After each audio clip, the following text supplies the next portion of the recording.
New contracts, new blood in the NFC North this year. The Lions giving Jared Goff a massive contract extension after his success there in Detroit. Packers looking to build on last year's end-of-season momentum with Jordan Love. No more Kirk Cousins for Minnesota. And the Bears, of course, with the #1 overall pick in the draft, Caleb Williams.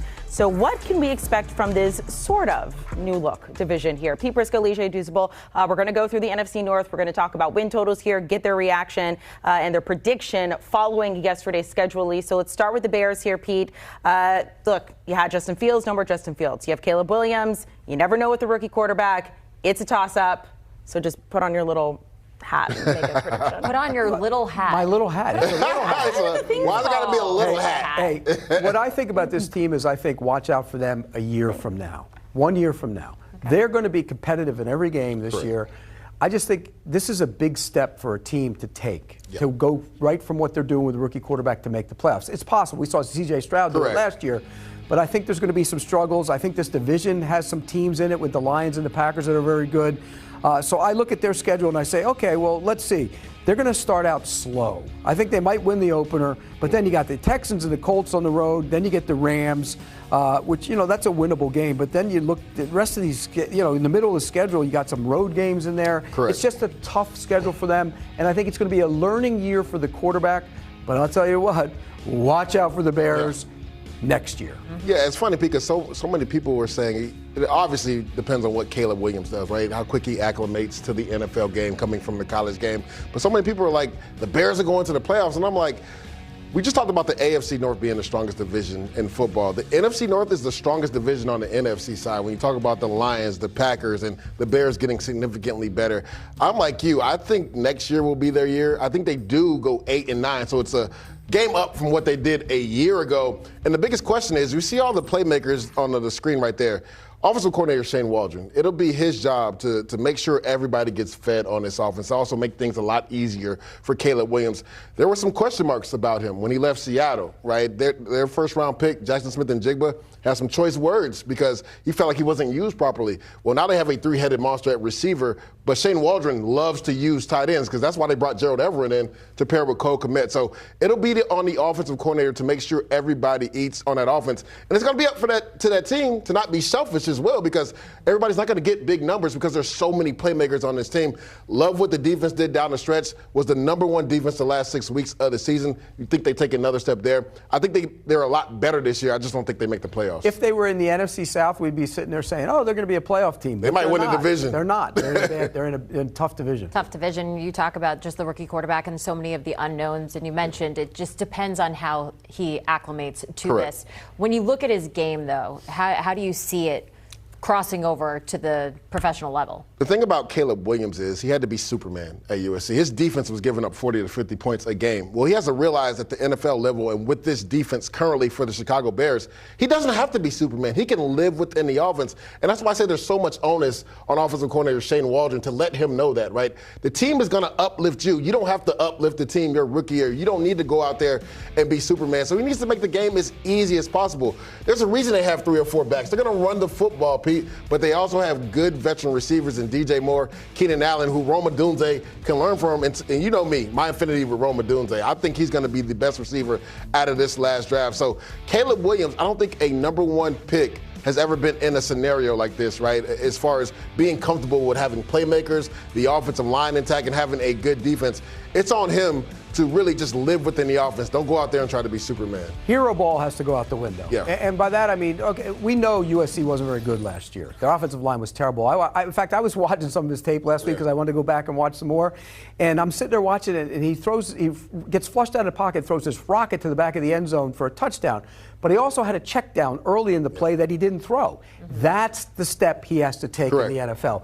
Take the check down, take the easy throw. Everything can't be a 50-yard rocket down the field. Once he learns that, it's going to take him some time. He will be a really good quarterback, but it's going to take him some time. It helps that the Bears have one of the easiest schedules that's ranked out there. So it gives the little rookie a little bit of wiggle room with that. We're going to talk about the Lions next. This team has Super Bowl aspirations. Last season, they won their first division title in 30 years, made it to the NFC title game.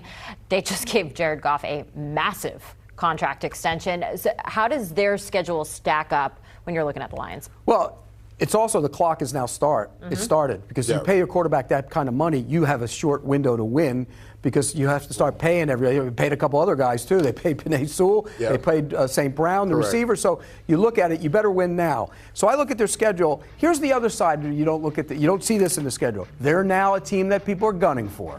You know, you went into last year, there was some talk about the Lions making the improvement. Well, they did. Well, now people know when you're on the schedule, the Lions are going to be a tough team. Oh, for You're sure. going to be ready for you. So now teams are gunning for you. I have them going 11-6, and I think they're a good football team. I think they're going to be right in the mix to win this division. I don't have them winning the division. Lion fans hate me, but I don't have them winning the division. I think there's another team in the division I do think will win a division, but I think they're going to be competitive. They're going to be fun to watch. And the moral of the story, though, of the season will be you don't have to be as aggressive calling the game, Dan Campbell. Please, I beg of you, Dan Campbell. Oh my God. You don't have to go for it all the time in certain situations. Situational football is something you have to adjust to. He has a good team now. He doesn't need to do that. Please, Dan Campbell. And maybe he's learned that as well, you know? He said it's a mentality. We got to go out there and lay it on the line. It's foolishness is what it is. We can keep kneecaps intact. Yeah, exactly. Well, unlike Pete, I have them winning the division. And honestly, I got them going to the NFC Championship game. I love what this team has done. Me and Pete talked about the front office the other day on this show. Brad Holmes has been an amazing GM. Not only have they hit on the draft, but they've developed guys. And you're talking about the clock potentially starting because they paid Jared Goff. I think they're fine because they've developed guys so well that even if they lose some pieces, they'll be able to bring in other pieces. We talked about Kevin Zeitler earlier. That was an underrated signing that nobody's talking about for the Detroit Lions because we know Dan Campbell and his mantra. He wants to be physical. He wants to run the football. And that's what Kevin Zeitler does after they lost Jonah Jackson. When you look at the schedule, weeks 7 through 14 is where I think they really go on a run. I think they maybe only lose one game in that span. They got at the Vikings, the Tennessee Titans, at the Packers, which could potentially be a loss, or at Texans. But after that, it's Jaguars at home, the Colts, Bears, and Packers at home. I think they go on a run right there and separate themselves from the rest of this division. Again, they've done a really good job of developing their players, but also taking care of their homegrown players. You talked about Penei Sewell, St. Brown. They did a great job in this draft. They got two of the best corners that just fell in their lap in Terrion Arnold and Ennis Rakestraw. So that was the Achilles heel, that secondary. That might be the strength of their defense now, especially because they traded for Carlton Davis from the Tampa Bay Buccaneers. That might be the strength of their defense right now. You talk about that little run there. There's also a possibility they could lose every single one of those games. No. At the Packers, at the Texans, home against Jacksonville, at the Colts, Bears at home, and Packers at home. I mean, yeah, they could win them all. You think they're going to lose to the Jags at home? They could. Okay, let me everybody really quick. could lose. Every game but 3 is in a dome. Those only 3 there are which is Packers, great. You know Jared Goff's record. Jared Goff's good inside that That's dome. what I'm saying. You know Jared Goff's record in the dome. So you get to the postseason. But again, they are so now a hunted team, and that changes the dynamic as teams go after you. It's different. Okay, so Pete, we're going to jump ahead here a little bit because you do have the next team we're going to talk about, the Packers, winning this division. So let me just start with this. Is it because you think the Packers are going to be better or the Lions are going to fall short? Because I think the Packers are going to be better. I think this is a young team on the climb, and it starts with the quarterback. I mean, a few people thought he could be as good as he was last year, and we saw him getting better and better as the season went along.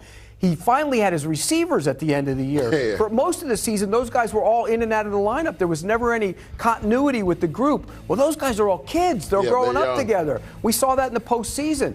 They're going to put up big numbers offensively. I think the line will still be good up front. Defensively, they're going to be better. I have a change at coordinator. I think that's going to be important for them.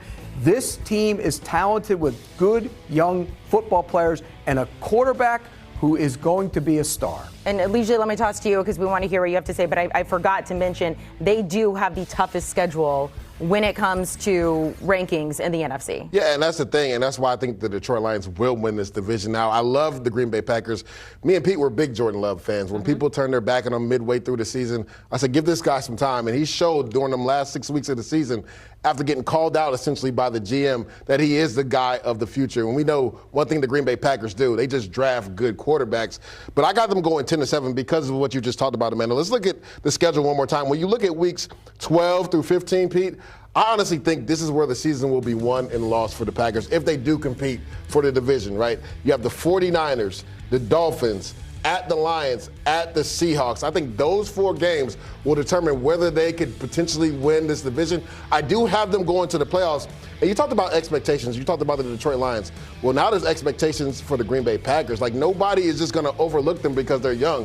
And last year, I think a lot of those young guys, there's usually a naive confidence when you play, when you don't know any better. A lot of those guys were rookies or second-year players. They were just out there having fun. Now they have all those expectations. Can Jordan Love, because the last time we saw him on the field, ill-advised throw that could have potentially had his team go to the NFC Championship game, does he get over that? Does the youth on that team, can they rise to the occasion? That'll be the thing to watch this year. That little stretch, the 49ers are at home. They should have beat them in Candlestick in the playoffs. They should have won that game. Or not Candlestick, but they should have won the game. They should have, could have, would have. The Dolphins, the Dolphins don't win big games on the road. Do they?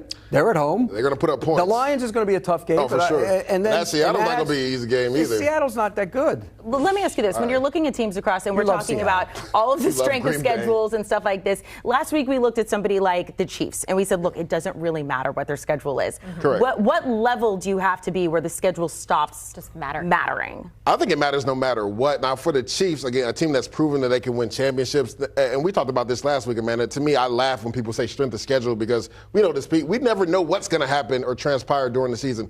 Everybody thought the Houston Texans were going to be the worst team in football last year, and they were in the divisional round, right? And they had one of the best quarterbacks in all of football as a rookie last year. So you never really know how the season's going to transpire. Then there's injuries that go in there. There's coaching, right? All that matters. So you really don't know whether a schedule matters or not. Like for a team like the Chiefs, they've been there, done that, right? They've been in the trial of fire. For a team like the Packers, you look at it and say, well, this is the hardest schedule in the NFC North. I look at it the same way and say, well, it doesn't matter because we don't know how the season's going to play out. No, the only thing you look for, when I look at a schedule, I look for where's the bye? Where's the bye come? Do you have back-to-back-to-back road game, which is 3 straight road games, and some teams get those. Those are tough to navigate. And when you play your division rivals, that's what I look at when I look at a schedule. Because I think, like you said, we don't know who's going to be good from year to year. Correct. So let's just play it out. And sometimes we make so much of the schedule, and then at the end you look back at it and you go, oh my gosh, I was so wrong about it. None of that mattered. Nobody can figure this. You can't figure this league out from year to year. The way my brain works, too, is the production side of it. I'm like, okay, they're playing Thursday on Thanksgiving, Thursday night football, Sunday night football, Monday night football, primetime. Does that affect them as well? Well, it affects Kirk Cousins. It doesn't affect everybody. Oh, my goodness. All right, we're going to ask about the Kirk Vikings. Cousins' former team. Middle of the road when it comes to the schedule the Vikings have this year. When it comes to the odds, though, they by far have the longest shot of winning the division. There's just so many unknowns. Pete, where do you have them? Yeah, I have them going 6-11.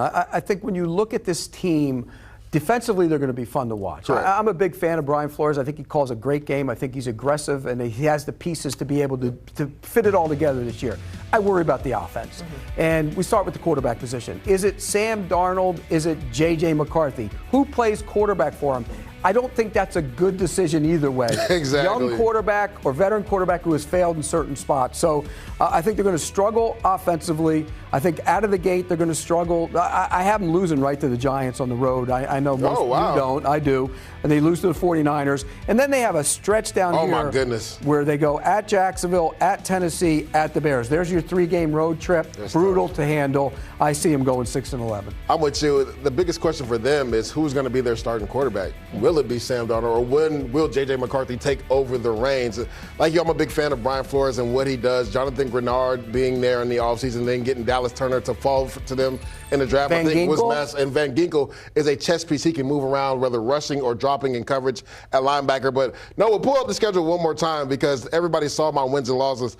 I think the Vikings could literally start off 1-6, right? When you look at it. Ooh. At the Giants, and I actually gave them a win there. I know you gave them a loss. But you talk about the 49ers, the Texans, the Packers, the Jets in London, then the Detroit Lions, and then at the Rams on Monday Night Football. They could have potentially even be 1-7. And I think we would see J.J. McCarthy if Sam Darnold was a starter by then. And say if they go 1-6 or 1-7, I think J.J. McCarthy comes into play. We talked about the AFC North being strong. Part of the reason why the Vikings are going to struggle this year is because the NFC North is just as strong on the NFC side. So I have them going 6-11 as well. All right, Vikings fans, hang on. Because according to Lee Road, it's not going to be fun. Tough division. Taking a look at the odds to win the NFC North, the Lions are sitting there at the top, followed by the Packers, the Bears, and then the Vikings.